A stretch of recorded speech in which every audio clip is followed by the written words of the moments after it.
one of Prophet Ajanaku's aides, who worked for him for 5 years, Emmanuel Elismeti, who is a furniture maker, opened up to Encomium Weekly on Wednesday, September 18, 2013, about the prophet.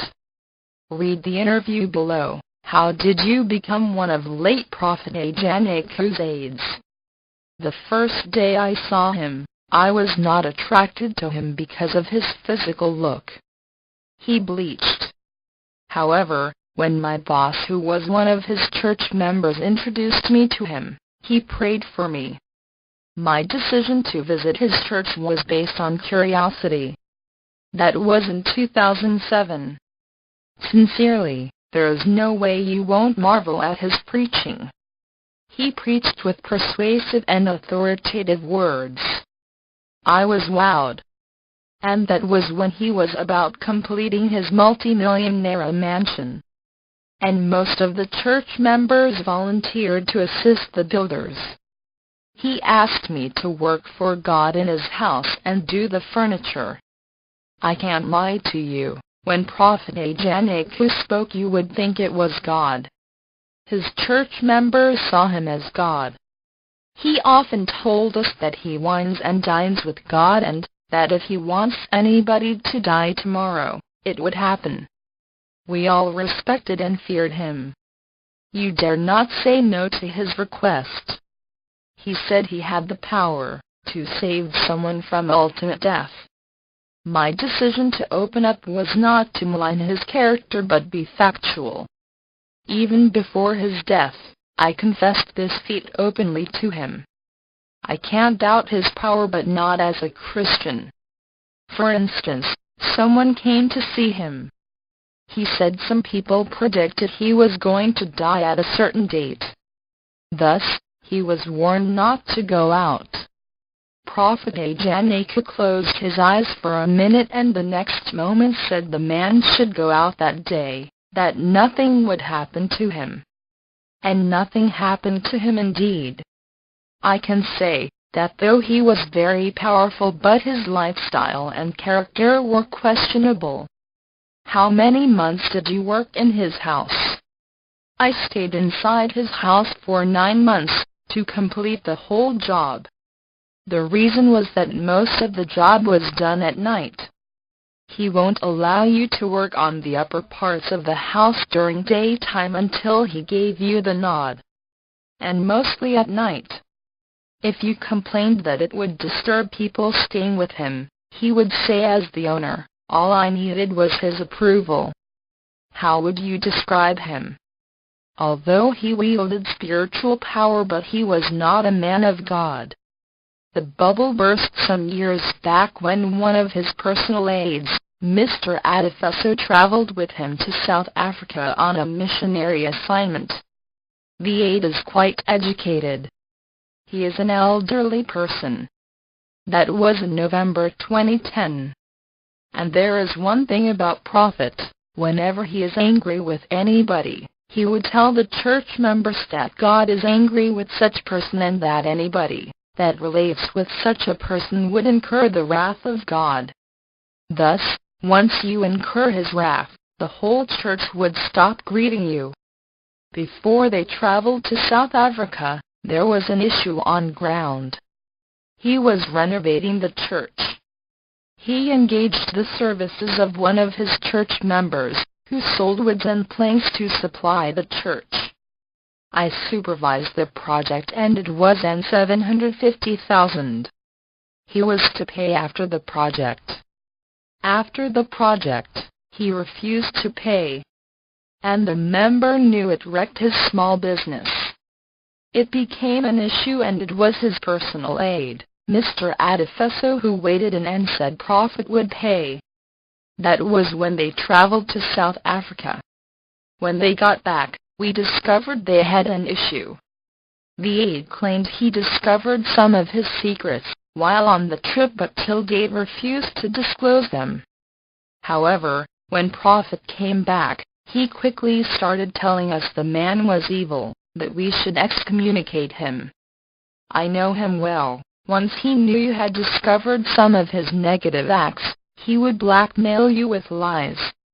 That was the same thing he did for Topalebi.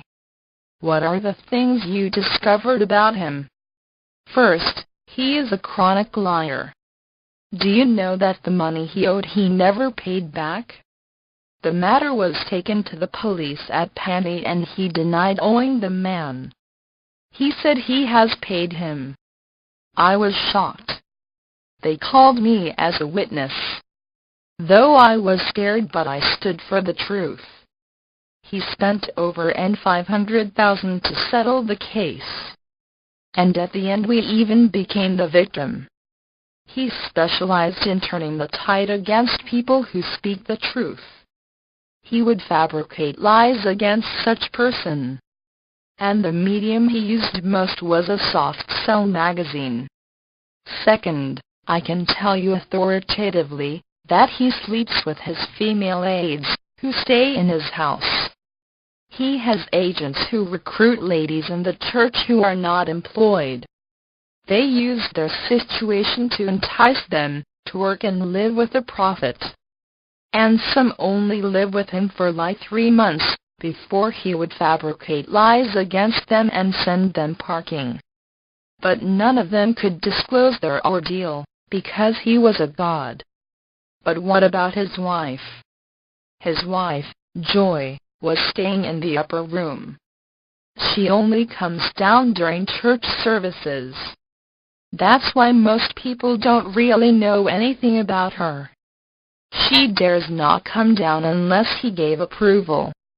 We only discovered the truth when one of the ladies who was also the wife's aide known as Becky confessed to a pastor at Abuja that he was sleeping with her. She was dating a friend of mine, who was also staying in his house. The house is so big and many of us lived with him. My friend and Becky traveled to Abuja and he introduced her to a pastor in Abuja. That one now said Becky has a secret and unless she revealed it, it would affect their relationship. It took her 4 days to open up that she has been sleeping with Lady Ajanaku. She was scared she would die after the confession, but with prayer in Abuja, nothing happened to her. Although we were suspicious, but she gave us instances, which we were aware of, and revealed how other girls too were his sex slaves. Also, most of his members go to the church with their wealth but left poor. He was very rich. He swindled them of their wealth and virtues. Though we have never seen him with charm before, but he often told us he knows about all incantations, because he had been into all sorts of occultism before he started his ministry. He said they are all powerless compared to God's power. He is a pretender. Once he was about to discard his enemies, he would say negative things about them, and since we were not privileged to see or hear from God, we believed him. That's what he used on those girls too. He bleached and encouraged the girls to use the cream. I had to leave in 2011. I spent 5 years with him. Is it true that he once had a wife? Yes. It's no secret that he had a wife and 2 kids, who died before he started the ministry. Aside that, he had a baby out of wedlock, but he rejected the mother. What's the woman's name? I don't know, because he was even the one who revealed it to us, when the mother came to collect the boy's allowance of $20,000. Only few aides knew. I was so close to him because I worked for him. He had 4 rooms in that house, which are exclusively his own. He had a particular room that if he was there for 3 months you won't know. On Friday, September 20th, 2013, we contacted the ministry's spokesperson, Tozin, over some of these allegations, but he declined to make any comment. Please, I have nothing to say. Culled from Encomium Weekly, copyright 2013, Nigeria Films, Calm.